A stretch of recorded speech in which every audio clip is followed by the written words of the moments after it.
alihi wa sahbihi wa man walah. Asyhadu an la ilaha illallah wahdahu la syarikalah wa asyhadu anna Muhammadan abduhu wa rasuluhu wa ba'd. Ayo ikhwah, pada kesempatan kali ini kita akan mempraktekkan bagaimana tata cara wudu Nabi sallallahu alaihi wasallam. Namun sebelumnya ketahuilah bahwa wudu mempunyai keutamaan yang agung di sisi Allah Subhanahu wa taala. Di antara keutamaannya bahwa berwudu bisa menggugurkan dosa-dosa, sebagaimana dalam riwayat Imam Muslim bahwa tidaklah seseorang hamba mencuci kepalanya, wajahnya, kecuali akan keluar dosa-dosanya bersama tetesan terakhir dari air wudunya tersebut.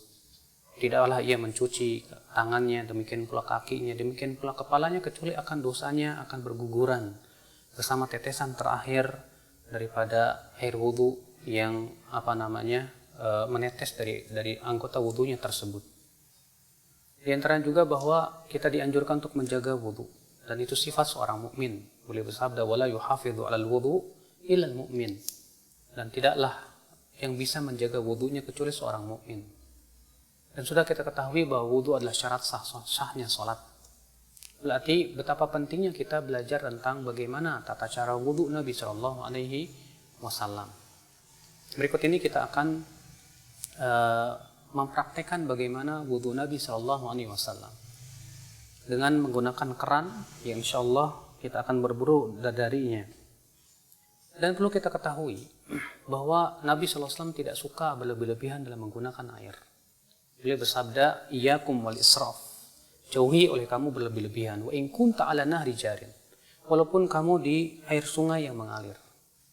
Dan sebutkan dalam hadis riwayat Abu Daud adalah Rasulullah SAW berwudu dengan satu mud saja. Maka dari itu kita jangan sampai masuk ayat innal mubadzirina kanu ikhwana syayatin. Sesungguhnya orang-orang yang mubadzir itu, yang berlebihan itu termasuk teman-temannya syaitan. Kadang kita lihat ada orang yang berwudu, ternyata dibuka kerannya besar-besar, sehingga akhirnya dia menggunakan air secara berlebihan. Dan itu sendiri termasuk dosa. Karena itu termasuk mubadzir, sikap mubadzir itu tidak disukai oleh Allah Subhanahu wa taala. Yang pertama kita akan lakukan yaitu membaca bismillah. Karena membaca bismillah adalah merupakan perkara yang dilakukan oleh Nabi sallallahu alaihi wasallam. Namun para ulama memang berbeda pendapat. Apakah bismillah itu rukun ataukah ia hanya sunnah saja? Ya, Rasulullah bersabda, la salata liman la wudu'a lahu wala wudu'a liman lam yadhkur ismallahi alaih. Tidak sah salat bagi mereka yang tidak ada wudu, dan tidak sah wudu bagi mereka yang tidak menyebut nama Allah. Kita ucapkan bismillah.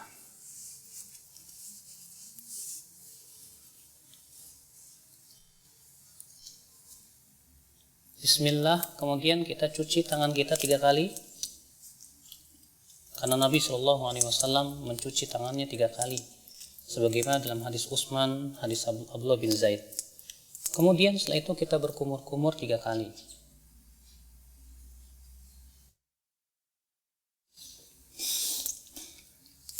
Ketika berkumur-kumur, kita ambil satu telapak tangan, kemudian kita masukkan air ke mulut, lalu ke hidung sekaligus. Lalu kita keluarkan dengan tangan kiri kita.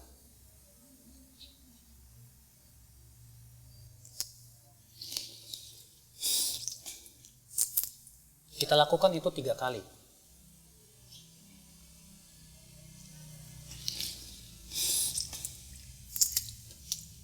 Setelah itu kita akan mencuci wajah. Dan batasan wajah terjadi ikhtilaf para ulama, apakah wajah itu dari sini ke sini, dan ini pendapat jumhur, itu dimulai dari daging yang menyembul di sini, di telinga, sampai kepada ini. Sebagian ulama mengatakan bahwa wajah itu masuk padanya bagian kuping, bagian depan. Dan ini diriwayatkan dari Ali bin Abi Thalib. Adalah Ali bin Abi Thalib ketika mencuci wajah, beliau mencuci bagian depan telinganya. Ya.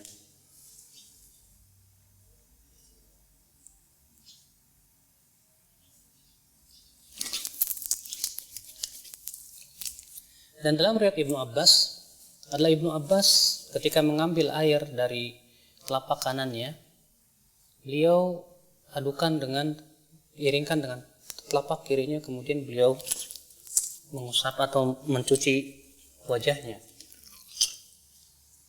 Kemudian dilakukan itu 3 kali.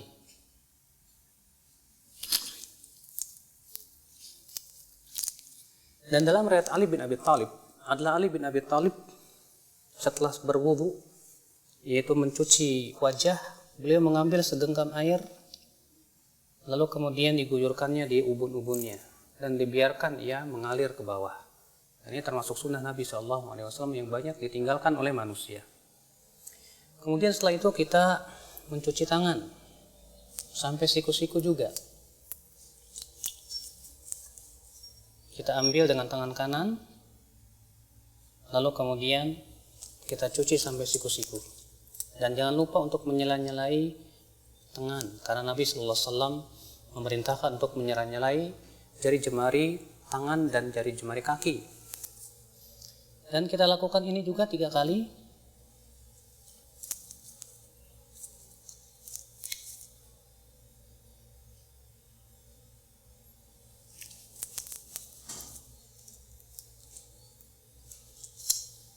Kemudian setelahnya sebelah kiri.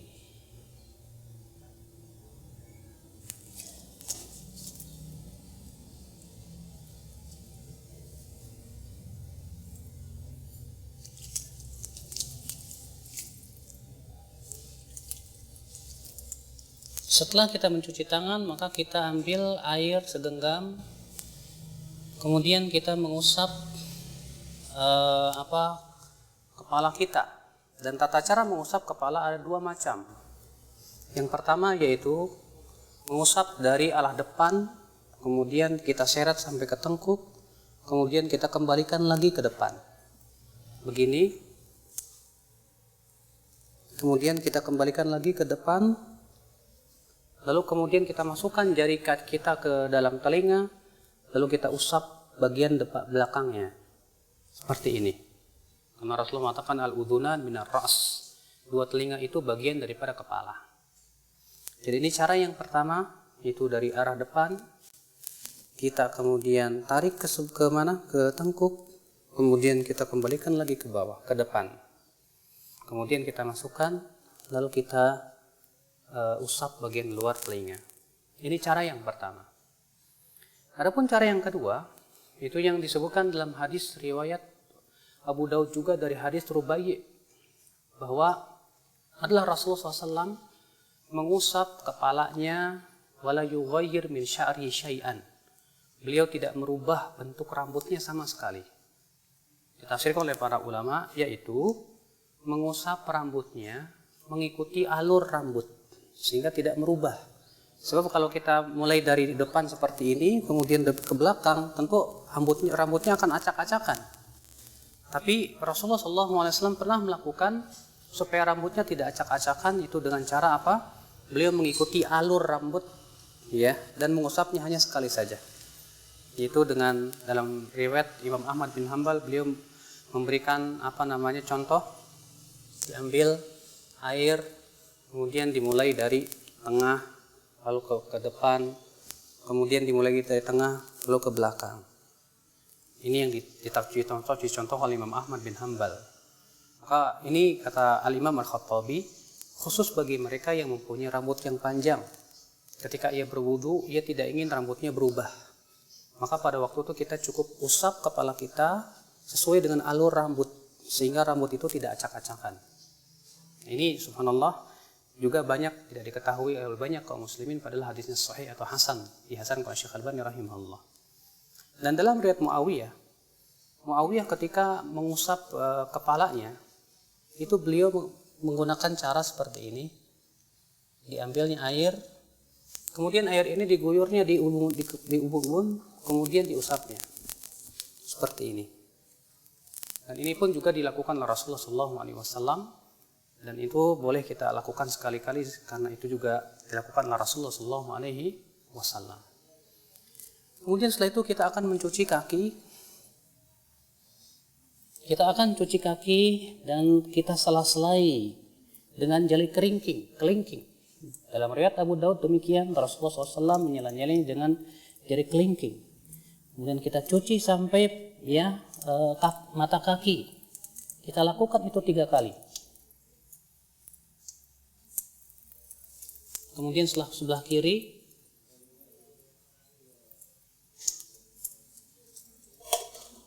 kita lakukan itu 3 kali.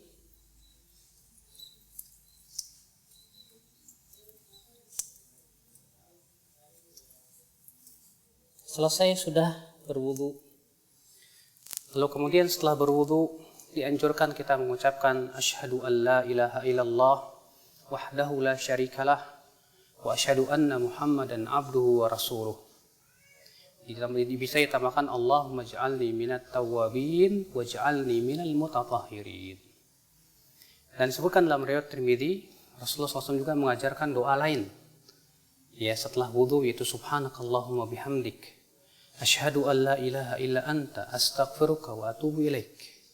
Rasulullah, siapa yang membaca ini setelah wudunya, maka akan distempel dan tidak akan pecah selama-lamanya sampai hari kiamat. Subhanallah. Rasulullah mengatakan, siapa yang mengucapkan setelah wudunya asyhadu an la ilaha illallah wahdahu la syarikalah wa asyhadu anna Muhammadan abduhu wa rasuluh, maka akan dibukakan untuk dia 8 pintu surga. Dia bisa masuki 8 pintu surga itu dari pintu mana saja dia masuk. Masya Allah. Lalu kemudian disunahkan kita untuk sholat 2 rakaat. Disebutkan dalam hadis Bilal, Rasulullah bersabda, ya Bilal, bima sabaqtani ilal jannah, dengan apa engkau mendahuliku ke dalam surga? Kata Bilal, wahai Rasulullah, tidaklah aku berhadas kecuali aku sholat 2 rakaat. Kata Rasulullah, dengan 2 itu kamu masuk surga. Subhanallah. Ini keutamaan yang agung ya akhul Islam. Semoga ini memberikan faidah untuk kita semua tentang bagaimana tata cara wudu Nabi SAW. Ini saja. Subhanakallah bihamdik. Asyhadu an la ilaha illa anta astaghfiruka wa atubu ilaik. Wassalamualaikum warahmatullahi wabarakatuh.